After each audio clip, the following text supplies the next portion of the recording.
वह स्त्री थी या जिन्न? सत्य घटना पर आधारित। जब से फैक्ट्री में मेरी दूसरी पाली की शिफ्ट ड्यूटी लगी थी, तब से रात्रि में घर जाने में काफी देर हो जाया करता था। ऑफिस से घर की दूरी यही करीब 1 किलोमीटर की रही होगी।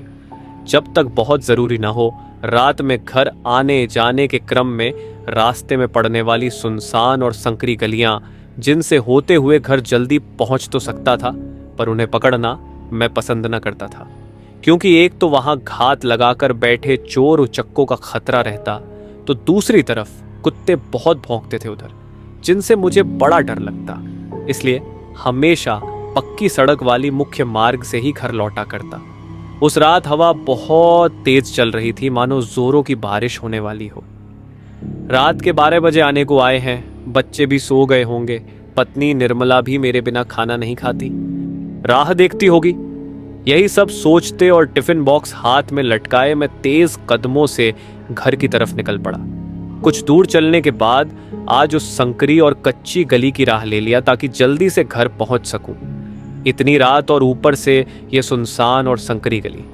मुझे डर भी लग रहा था, क्योंकि कुत्ते सतर्क होते दिखने लगे थे, मानो कोई अनजाना अनचाहा मेहमान चला आ रहा हो उनकी तरफ।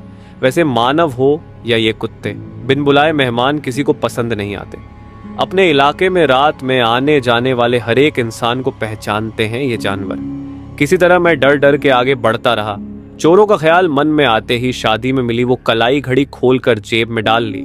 सासू माँ की अमानत वह घड़ी उनकी आन बान और शान थी, जिसका कुशल क्षेम वह अक्सर पूछ ही लिया करती थी। सुनहरे रंग की उस घड़ी की उच्च गुणवत्ता से सभी को परिचित कराने में गौरवान्वित महसूस करते उनके चेहरे पर उठता वो चमक देखते ही बनता था। नहीं चाहता था कि मेरी पूज्यनीय सासू माँ के मन को तनिक भी ठेस पहुंचे। इधर गली में भीतर की ओर बढ़ने पर अब वह और संकरी हो चली थी।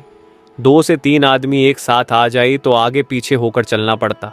फिर सड़क कच्ची भी थी और कहीं कहीं से टूटी फूटी 100 अलग। बड़े धैर्यवान होंगे इस गली के निवासी, जो इन रास्तों से रोज आते जाते होंगे।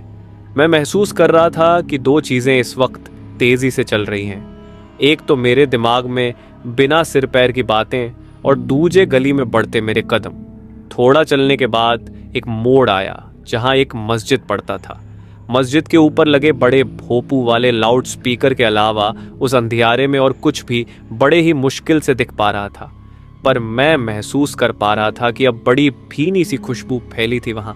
साथ ही ठंड भी थोड़ी थोड़ी बढ़ चुकी थी। अपनी धुन में मैं अपने गंतव्य की ओर बढ़ता रहा।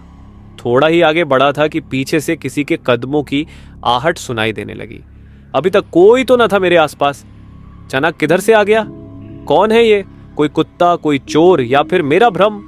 डर भी लग रहा था। न लूटना चाहता था मैं, और न ही इंजेक्शन लेने का मन था।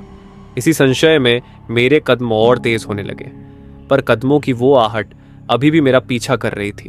अभी तक डरावनी होती यह अंधेरी गली भी खत्म नहीं हुई थी। थोड़ा और समय लगता इसे पार करने में, पर अब मुझसे रहा न गया और बड़ी हिम्मत करके पलटकर देख ही लिया। सफेद साड़ी में लिपटी वह एक स्त्री थी, जो तेज कदमों से मेरी तरफ बढ़ी चली आ रही थी।